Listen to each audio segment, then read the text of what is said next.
En Deuteronomio capítulo 8 y versículo 3 nos dice, no solo de pan vivirá el hombre, mas de todo lo que sale de la boca de Jehová vivirá el hombre. Esta palabra fue repetida por el Señor Jesucristo y está citada en Lucas capítulo 4 y versículo 4, donde nuevamente nos dicen que no solo de pan vivirá el hombre, sino de toda palabra de Dios. Pues así como nosotros buscamos el mejor alimento material para nuestro organismo y supervivencia, pues el mejor alimento espiritual es la palabra de Dios para la supervivencia del espíritu. Tengan ustedes un cordial saludo.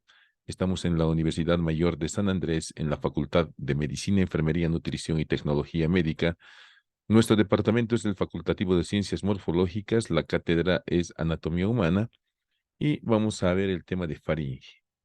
Les habla José María Ortiz Rodríguez, docente titular emérito de anatomía, especialista en anestesiología y psicopedagogía, evaluación y gestión en educación superior en salud y actual presidente de la Asociación Boliviana de Anatomía.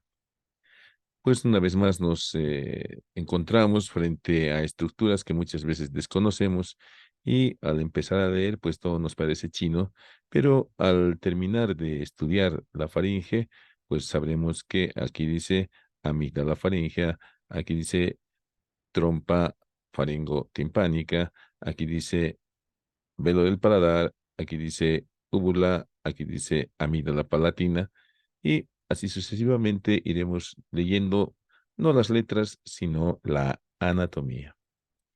Esta palabra faringe se deriva del griego pharynx, que significa garganta. Coloquialmente, pues conocemos toda esta región como la región de la garganta y pues no está muy alejado del vocablo original. La faringe tiene la forma de un embudo, es decir, infundibuliforme, que es más ancha por arriba y a medida que vamos descendiendo se va haciendo más estrecha. Topográficamente se prolonga desde la base del cráneo, desde la cara exocraneal de la base del cráneo hasta el cuerpo de la vértebra cervical 6. Aquí vemos la base del cráneo en su parte exocraneal y aquí vemos a la vértebra cervical 6 donde termina también la laringe. Entonces, las vértebras cervical 4 y cervical 6 son sitios muy importantes para delimitar algunas estructuras que se encuentran en la cabeza y el cuello. La longitud de la faringe es aproximadamente 15 centímetros, pero generalmente durante la deglución puede elevarse hasta 3 centímetros y pues en ese caso, en actividad, la dimensión, la longitud de la faringe oscilaría entre 12 y 15 centímetros. En la parte media de la nasofaringe, la faringe tiene un ancho de 4 a 5 centímetros. Lo mismo en la parte media de la orofaringe, 4 centímetros. Y por último, en la parte terminal de la faringolaringe, tiene 2 centímetros de ancho. A lo largo de la faringe, tiene un diámetro anteroposterior que oscila entre los 2 y los 3 centímetros. Aquí tenemos la cara posterior de la faringe, donde vemos estos músculos que son los constrictores cubiertos por su saponeurosis y se encuentran en relación con la columna cervical, separados de esta por un espacio llamado retrofaringeo, que lo vamos a analizar también en otra diapositiva. Y precisamente aquí está. En la cara posterior nos está señalando la flecha del espacio retrofaringeo. Este espacio retrofaringeo, pues por detrás está limitado por las vértebras, el ligamento vertebral común anterior, los músculos prevertebrales, el largo de la cabeza, el largo del cuello, y hacia adelante por la pared posterior de la faringe. Lateralmente por las prolongaciones laterales de la aponeurosis faríngea, y pues de esa manera tenemos este espacio entre la cara posterior de la faringe y la cara anterior de la columna vertebral. Como dice aquí, posteriormente está la aponeurosis prevertebral y lateralmente dos tabiques sagitales que son los que van a delimitar este espacio regularmente cerrado, ¿no? Ahí está la fascia faríngea, ahí está la fascia muscular, ahí está el espacio faríngeo, retrofaríngeo. Las caras laterales de la faringe tienen relaciones de acuerdo a donde se encuentren. El borde inferior de la mandíbula nos va a permitir trazar una línea que se prolongue hasta la región posterior y pues esta línea nos estará delimitando una parte craneal o cefálica de la faringe de una parte cervical. A nivel de la parte craneal, pues encontraremos el espacio maxilofaringeo y en la región cervical el espacio laterofaringeo o la región laterofaringeo. Las caras laterales están insertas en diferentes estructuras que se encuentran en el borde anterior de estas caras. En primer lugar tenemos a la apófisis pterigoides, el borde posterior del ala interna. Luego tenemos el ligamento pterigo maxilar. Luego también se inserta en la línea miloioidea. Luego se inserta en la base de la lengua. Se inserta en el vértice del asta mayor del hueso ioides, que es este saliente que está aquí. Luego se inserta en el ligamento tiroideo, que está en esta saliente, que es el asta mayor del ioides, y esta que es el asta mayor del cartílago tiroides. También se inserta en ese ligamento, hemos dicho tiroideo, en todo el borde posterior de las láminas del cartílago tiroides y luego en el ángulo que se forma entre la cara posterior y el arco externo del cartílago cricoides. Entonces, esa es la larga línea de inserción anterior de la faringe por medio de su aponeurosis. Lateralmente habíamos dicho que hay una porción cefálica que se encuentra por encima del borde inferior de la mandíbula y pues ahí vamos a encontrar lo que se conoce con el nombre de espacio maxilofaríngeo, porque aquí está la mandíbula y aquí está la faringe con la tonsila.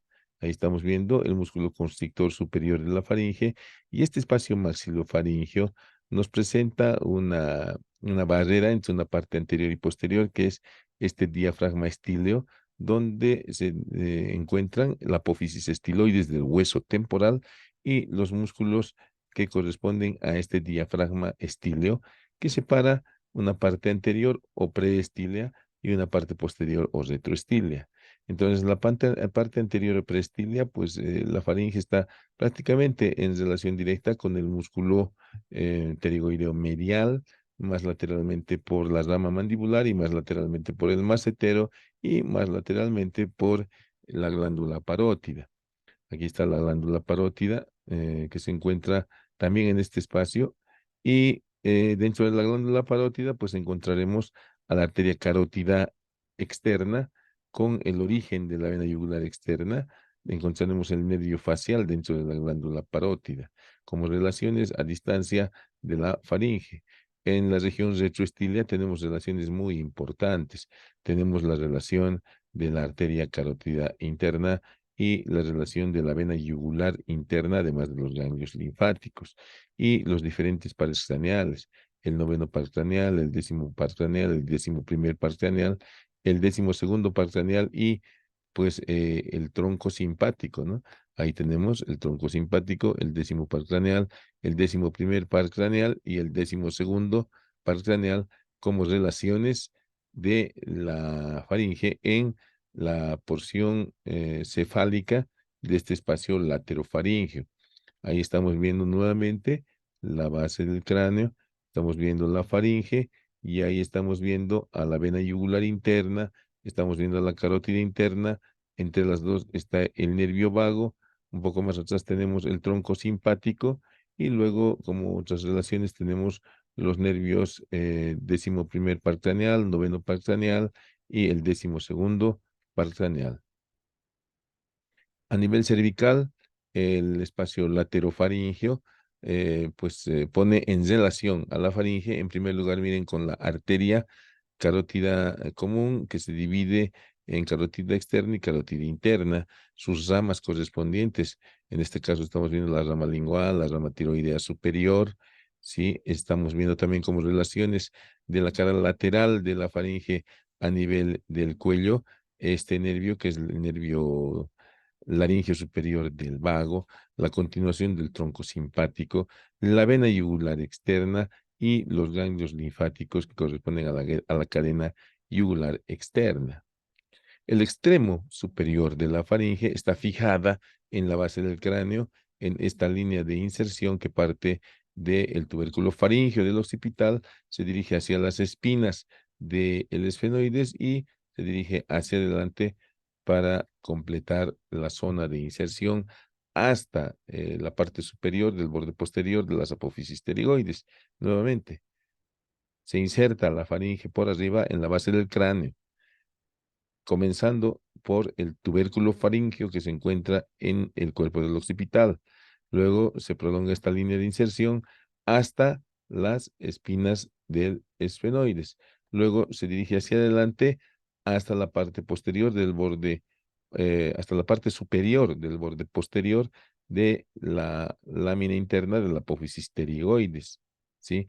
Pasando por el peñasco del temporal, por fuera de del orificio de la vena yugular y de la carótida, dibujando una especie de rombo donde se inserta la faringe por medio de su aponeurosis. Ya hemos mencionado que sus extremos superior e inferior, el superior corresponde a la base del cráneo y el inferior a una línea que prolonga hacia adelante el cuerpo de la vértebra cervical 6 entre la arcada dental inferior y el límite inferior de la faringe. Hay una distancia de aproximadamente 15 centímetros, los cuales corresponden también a la longitud de la faringe. Pues en la configuración interna, en la mucosa de la faringe, vamos a encontrar tres regiones. Una región superior que se encuentra en relación con las fosas nasales por medio de las coanas, que es la nasofaringe o rinofaringe. Una parte media o mesofaringe u orofaringe que se encuentra por detrás de la cavidad bucal. Y por último tenemos la faringolaringe o hipofaringe que se encuentra por detrás de la laringe. Entonces, esas tres regiones tienen particularidades anatómicas. Vemos nuevamente la rinofaringe o epifaringe, la orofaringe o mesofaringe y la laringolaringe o hipofaringe. Empezaremos a ver la rinofaringe y para su estudio tiene una forma irregularmente cúbica, presentándonos una cara superior. En esta cara superior vamos a encontrar la presencia de la amígdala faríngea, que tiene una longitud de 3 centímetros aproximadamente. Ahí está la amígdala faríngea, que son dos lóbulos, uno derecho, uno izquierdo, entre los cuales se encuentra un receso medio. Em, Esta forma parte del anillo linfático de Valdeyer para la inmunidad.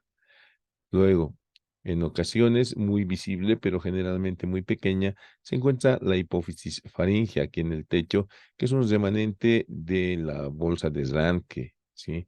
Y pues aquí tenemos precisamente la bolsa de Ranke y aquí tenemos el infundíbulo que se está desarrollando para dar lugar a la glándula hipófisis, a la neurohipófisis. La bolsa de Ranke va a formar la adenohipófisis y en ocasiones queda por fuera del seno esfenoidal en la parte media una pequeña parte de ese tejido, un vestigio de esa bolsa de Ranke que ha venido a conocerse con el nombre de hipófisis faríngea, que se encuentra delante precisamente de la amígdala faríngea. Ahí tenemos un aumento de tamaño de la amígdala faríngea, que es conocido con el nombre de adenoides. Ahí tenemos los dos lóbulos y ahí está su receso medio. Nuevamente más de lo mismo, los lóbulos del adenoides más su receso medio. Y aquí lo propio, ¿no? Estas son las coanas, las adenoides y el receso medio. Las adenoides no son nada más que el crecimiento de las amígdalas faríngeas. Y pues hay este instrumental especial que sirve para hacer la adenoidectomía. Adenoides, ectomía, extracción. Entonces se realiza esto por la boca en paciente anestesiado, ¿no? El paciente tendrá que tener un tubo endotraqueal para mantener su respiración y evitar que la vía se obstruya por los restos de esta amígdala faríngea hipertrofiada. En las caras laterales de la rinofaringe, pues vamos a encontrar de manera muy importante el orificio de desembocadura de la tuba auditiva o conducto faringotimpánico. Esto es el pabellón de la trompa que tiene estas salientes que son tres, una posterior, una anterior y una inferior. El saliente posterior es el repliegue salpingofaríngeo, el saliente anterior es el repliegue salpingopalatino y el repliegue inferior está determinado por el paso del músculo elevador del velo del paladar y es por esa razón que se ha venido a llamar torus levatorius. Por arriba de este pabellón de la trompa vamos a encontrar una fosita supratubárica y por detrás una prolongación, un receso más alargado verticalmente, que es el receso faríngeo, como se está viendo aquí. Entonces, este es el torus levatorium y este es el toro tubárico, ¿no? O sea, la elevación formada por el pabellón, por el cartílago del pabellón. La rinofaringe tiene una pared inferior que es móvil, que está formado por el paladar blando y la úvula, que pues durante la deglución y durante la fonación separa las fosas nasales de la cavidad bucal. La pared anterior pues está formada por las coanas que ya han sido descritas en la cavidad bucal. La orofaringe, que tiene un techo que corresponde al piso de la nasofaringe. En las paredes laterales vamos a encontrar la fosa amigdalina. Ya en la fosa amigdalina, donde se encuentra la amígdala palatina. ¿Sí? Entonces, esas son las estructuras que se encuentran en la pared lateral. Por fuera de la amígdala palatina, que es esta, vamos a encontrar esto que es parte de la aponeurosis intrafaringea. La amígdala palatina, aquí la tenemos, se encuentra en una depresión llamada fosa amigdalina, que está limitada por delante por el pilar palatogloso hacia arriba y hacia abajo por la base de la lengua. Lo propio, el límite posterior, ¿sí? El límite posterior es el arco o repliegue palato-faríngeo.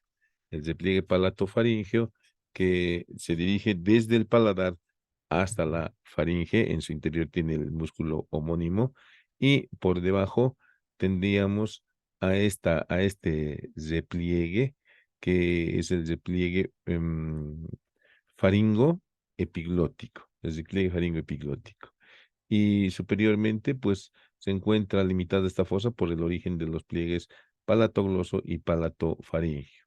Lateralmente, como ya hemos mostrado, está la fascia faringobacilar. Ahí tenemos el pilar anterior o palatogloso. Ahí tenemos las amígdalas aumentadas de tamaño, no nos permiten ver el pilar posterior, incluso la úvula. Y pues la amígdala tiene 2 centímetros de longitud y 1,5 centímetros de diámetro anteroposterior y un espesor de 1 centímetro. Esas son las dimensiones normales de la amígdala. Por fuera está rodeada por lo que se ha venido a llamar cápsula amigdalina, que es nada más que la aponeurosis intrafaringea, y pues la amígdala está irrigada por arterias tonsilares provenientes de varias ramas, es una zona muy bien irrigada, y vamos a ir viendo desde abajo hasta arriba. Ahí está la carótida externa dándonos la arteria lingual, y la arteria lingual por medio de su rama dorsal y sus otras ramas van a proporcionar ramas tonsilares. Seguimos ascendiendo y encontramos la arteria facial que nos va a dar la arteria palatina ascendente que también proporciona ramas a la amígdala. Seguimos ascendiendo y nos encontramos con la faringe ascendente que también va a proporcionar ramas a la amígdala. Y por último, la maxilar interna o maxilar simplemente nos va a dar esta rama palatina descendente que también terminará dando ramas que van a llegar a la amígdala. Entonces vean ustedes, la amígdala palatina está muy bien irrigada, por lo cual en cirugías, pues esta abundante irrigación que presenta la amígdala puede ocasionar hemorragias posoperatorias. De hecho, los otorrinolaringólogos a la cirugía que más respeto y temor le tienen es a la amigdalectomía por las complicaciones postoperatorias que puedan tener. Y en ocasiones es muy difícil cohibir esta hemorragia. pues a veces el crecimiento desmedido de las amígdalas puede ocasionar lo que se denomina apnea del sueño o ronquidos, que pues es muy perjudicial para el acompañante y para los que están alrededor, ¿no? Entonces es importante realizar un diagnóstico adecuado del origen de esa apnea del sueño. Pues como está en esta imagen de abajo, también puede ser la lengua que está caída hacia atrás, pero una de las causas es el aumento de volumen de las amígdalas. Y pues las amígdalas normales no se ven normalmente. Ahí está el pilar anterior, ahí está el pilar posterior formando el istmo de las fauces, pues no se ven las amígdalas. Por lo tanto, esta es una amígdala normal, pero cuando ya empiezan a verse y exceden el pilar anterior más o menos 1 centímetro, ya tenemos hipertrofia grado 1. Cuando se dirige medialmente y está más o menos a la mitad del pilar palatogloso, es la hipertrofia grado 2. Y cuando las amígdalas ya están chocándose prácticamente, es la hipertrofia grado 4, ¿no? Hay un intermedio entre las dos que todavía tiene una hendidura, pero el grado 4 de hipertrofia amigdalina, pues eh, es cuando las amígdalas están ya topando una con la otra. Aquí tenemos una faringe hiperémica en caso de un resfrío. Y aquí tenemos pues amígdalas aumentadas de tamaño con puntos de pus, faringoamigdalitis pultácea. Que cuando es crónica, pues se debe hacer la amigdalectomía. Ahí tenemos el paciente que tiene el tubo endotraqueal para la respiración. Ahí tenemos el separador autostático que utiliza el otorrinolaringólogo. Y ahí tenemos su instrumental preparando la amigdalectomía. Ahí está introduciendo este aparato que se llama amigdalótomo y ahí está el lecho amigdalar ya sin la amígdala, ¿no? La amígdala es esto y ahí está el lecho amigdalar. Y por último, debajo de la orofaringe tenemos pues la faringolaringe, donde encontramos unas depresiones entre la laringe y la faringe que se denominan recesos piriformes.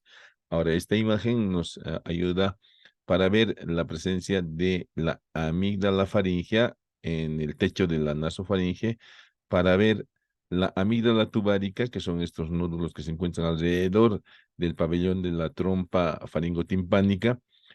También nos permite ver esto, que son las amígdalas palatinas, y esta que es la amígdala lingual, y estos otros tejidos linfoides alrededor de la epiglotis. Todo esto está formando lo que ha venido a conocerse con el nombre de anillo linfático de Valdeyer.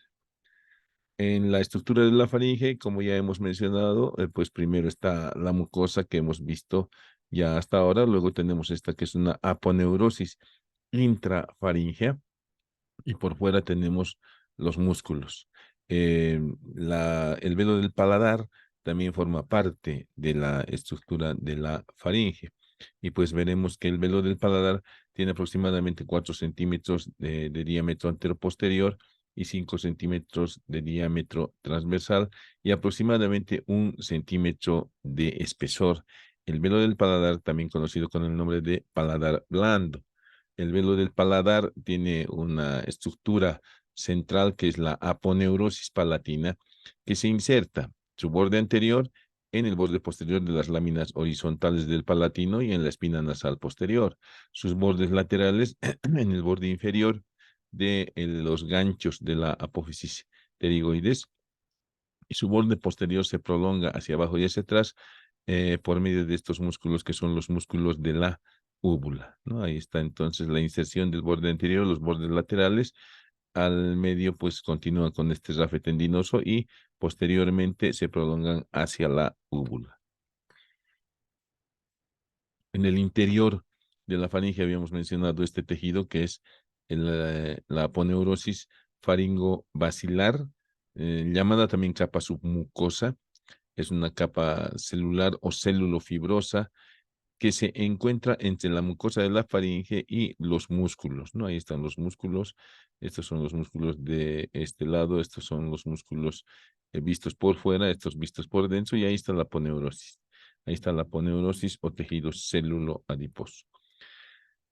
Y pues en el velo del paladar vamos a encontrar una estructura mucosa Ya la cara inferior del velo del paladar forma parte de la boca y la parte superior de las fosas nasales. Y veremos pues que tiene numerosos músculos, 5 músculos, 5 pares de músculos que van a el velo del paladar. O sea, en realidad, como decíamos, son 10 músculos que son bastante numerosos para una región tan pequeña. Y empezaremos a mencionar estos músculos, el palatogloso. El palatogloso que se origina en la aponeurosis faríngea desciende hacia la lengua, donde termina por fascículos longitudinales y transversales, y está formando, cuando está cubierto de la mucosa, el pilar palatogloso, que es el límite anterior de la fosa amigdalina, uno de los límites anteriores. Ahí está precisamente el palatogloso con su inserción en la aponeurosis y su inserción en la lengua. Entonces, este músculo es capaz de elevar la lengua, dirigirla posteriormente y estrecha pues este orificio de entrada a la parte posterior que es el istmo de las fauces. Luego tenemos este otro músculo que es el palato faríngeo. Aquí lo tenemos de verde al palato faríngeo, que también se origina en el rafe medio. Ahí tenemos este fascículo inferior que se origina en el rafe medio del velo del paladar. Luego tiene otro fascículo que se origina en el gancho de la apófisis pterigoides y otro fascículo que se origina en la porción cartilaginosa de la trompa faringotimpánica. De ahí se dirige hacia la faringe, delimitando por detrás la fosa amigdalina, formando el pilar palato-faríngeo. Y por abajo, pues este músculo palato-faríngeo tiene dos haces de terminación, uno anterior, que es el haz tiroideo, y uno posterior que es el haz faríngeo. Luego tenemos a los músculos tensores del velo del paladar. Los músculos tensores del velo del paladar también son los periestafilinos externos, porque están por fuera de la trompa faringotimpánica, y por sus inserciones esfeno, salpingo, estafilino. ¿Sí? Salpingo. Salpingo porque está esfeno, porque está inserto en la fosita escafoidea y en la parte inferior del borde interno del ala mayor del esfenoides. Salpingo porque está inserto en la trompa, salping es trompa, en la trompa faringotimpánica, estafilino porque se está dirigiendo hacia el paladar. Esfeno, salpingo, estafilino o tensor del velo del paladar. Como su nombre lo indica, pues este músculo tensa el velo del paladar. Este es el músculo que está haciendo un ángulo a nivel del gancho de la apófisis pterigoides, ¿sí? Entonces, al contraerse, pues va a hacer que el velo del paladar esté tenso. Luego tenemos el elevador del velo del paladar o periestafilino interno, porque está medial a la trompa faringotimpánica. Aquí tenemos la porción cartilaginosa de la trompa faringotimpánica. Este se denomina petrosalpingoestafilino. Petro porque se origina en la porción petrosa del temporal, salpingo en la parte interna de la porción cartilaginosa de la trompa faringotimpánica y porque termina en el velo del paladar. Este músculo, como su nombre indica, es capaz de elevar el velo del paladar en los momentos de deglución o de fonación. Ahí lo tenemos precisamente al elevador del velo del paladar, pasando por la parte inferior del pabellón de la trompa, formando el pliegue del elevador o torus levatorius, como hemos mencionado, ¿no? Y aquí tenemos a este músculo que es el faringoestafilino o que está formando el pilar eh, faringo timpánico, ¿no? Y pues otros músculos que vamos a encontrar en la faringe son los músculos constrictor superior, constrictor medio, constrictor inferior, son 3 pares de músculos. También encontraremos este que es el elevador de la faringe y este otro que es el estilo faríngeo. Pues aquí tenemos el constrictor superior, el constrictor medio y el constrictor inferior de la faringe. Entonces, cada uno de estos tiene sus fascículos, como estamos viendo aquí, y aquí vemos el constrictor superior que tiene un fascículo pterigofaríngeo. Por detrás se originan en un rafe tendinoso medio, hacia adelante este haz pterigofaríngeo se dirige pues al gancho de la apófisis pterigoides, un haz bucofaríngeo que se dirige a este ligamento esfenomandibular, un haz milofaringio que se inserta en la línea miloioidea y un haz glosofaringio, que es la parte inferior, que se dirige hacia los bordes laterales de la lengua. Luego tenemos al músculo constrictor medio, que tiene una porción llamada condrofaringia, que se dirige desde el rafe medio hasta las astas menores del hueso ioides, y una porción setofaringia, que se dirige a las astas mayores del hueso ioides. Y por último tenemos al músculo constrictor inferior de la faringe, que tiene una porción tirofaringea que se inserta en la línea oblicua de la cara externa del cartílago tiroides. Una porción cricotirofaringea que se origina en el ligamento cricotiroideo y la membrana cricotiroidea. Y por último, una porción cricofaringea que termina en el arco del cartílago cricoides. De esta manera tenemos en esta otra imagen delimitado el músculo constrictor inferior de la faringe, cuya porción cricofaringea está constituyendo el esfínter esofágico superior. Aquí tenemos una imagen real de una disección que nos está mostrando precisamente el constrictor superior, medio e inferior, más el elevador de la faringe y el estilofaringio. Precisamente en esta imagen de Netter vemos el músculo estilofaringio que viene de la apófisis estiloides del temporal hasta la cara posterior de la faringe entre el constrictor superior y el constrictor medio. Y luego tenemos este otro músculo que es el elevador de la faringe o músculo petrofaringio, porque se origina en la porción petrosa del temporal y termina también en la parte superior junto con el constrictor superior de la faringe. Dicen que ese es un músculo inconstante, pero lo encontramos constantemente.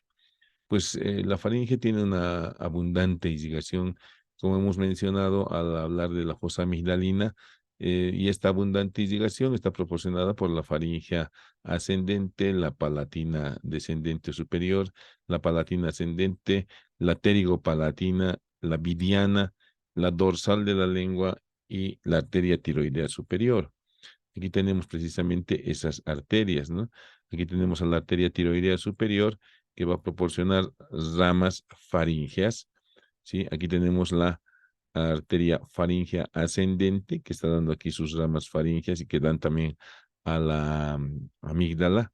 Aquí tenemos a la arteria lingual que también por medio de sus ramas va a proporcionar irrigación a la faringe, la arteria palatina ascendente que es también rama de la facial. Aquí tenemos la facial, la palatina ascendente.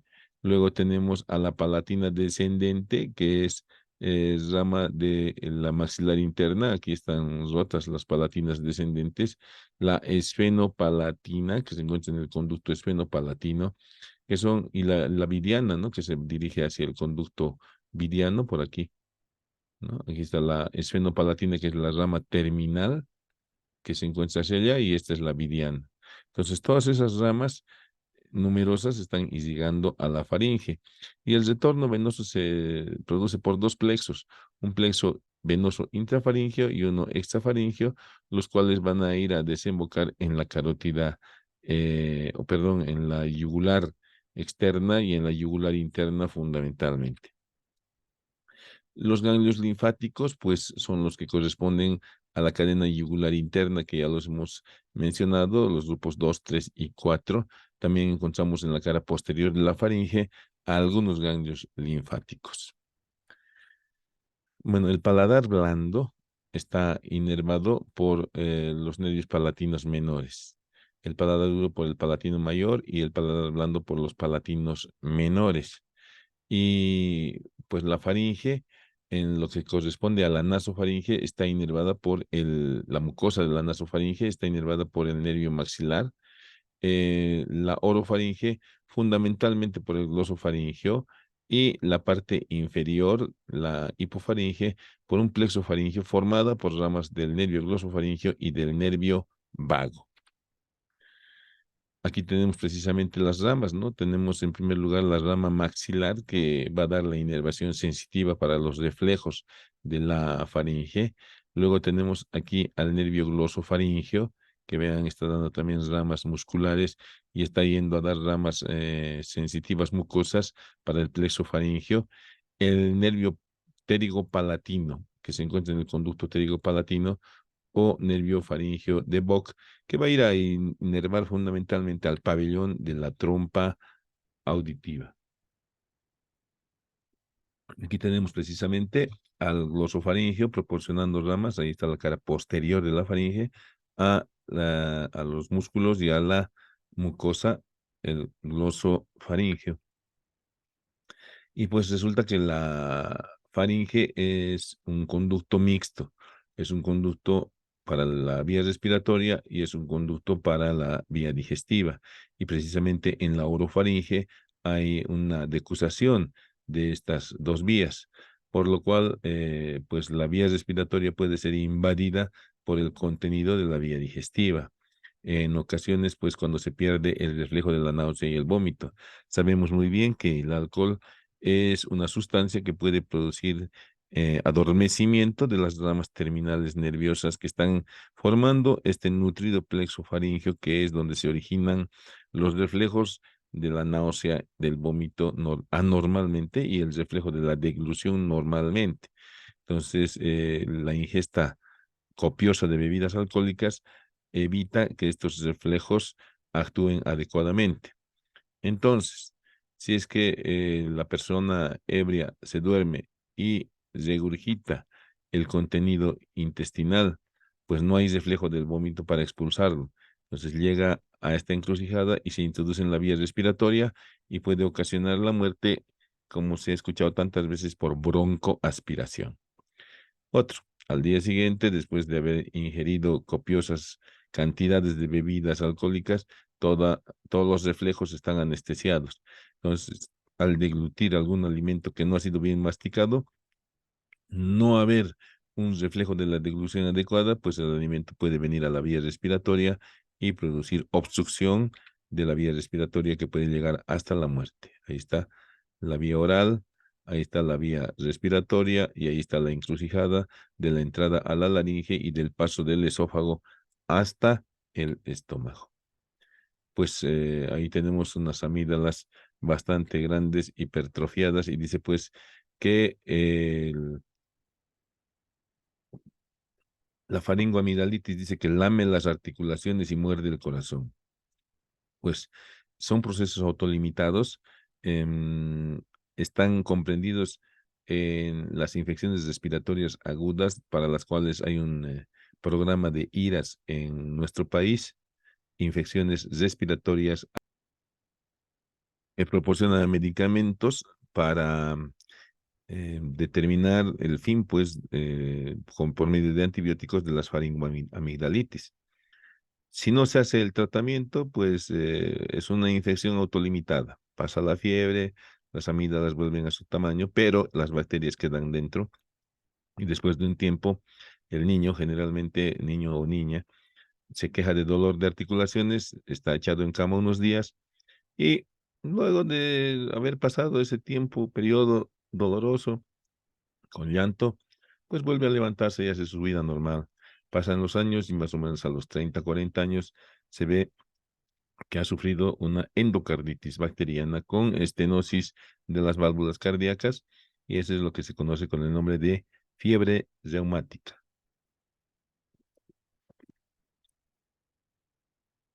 Ahí tenemos el reflejo de la deglución que comienza el tiempo bucal con los músculos de la lengua que impulsan el bolo alimenticio hacia la faringe.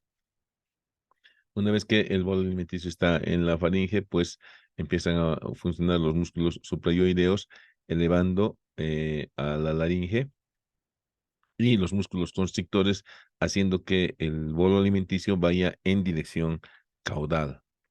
Y una vez que llega al esófago, pues los constrictores dejan de funcionar y empieza a funcionar la mucosa, o mejor dicho, la muscular del esófago. Ahí tenemos precisamente ese reflejo de la deglución con el hueso ioides que asciende traccionando a la laringe, la epiglotis que cierra el orificio de entrada a la vía respiratoria y el bolo alimenticio en su primera, en segunda y tercera fase pasando. Entonces, eso es lo normal. Lo anormal es que se quede abierta esta vía respiratoria y el bolo llegue hacia la vía respiratoria y la obstruya. Y pues En Mateo 15 hay otra enseñanza que nos dice el Señor Jesucristo. Y llamando hacia él, así, a la multitud, les dijo, oíd y entended, no lo que entra en la boca contamina al hombre, mas lo que sale de la boca, eso contamina al hombre. Lo que sale de la boca del corazón sale, y esto contamina al hombre, porque dice que del corazón salen los insultos, las envidias y muchas cosas malas. Que Dios los bendiga y hemos terminado esta clase.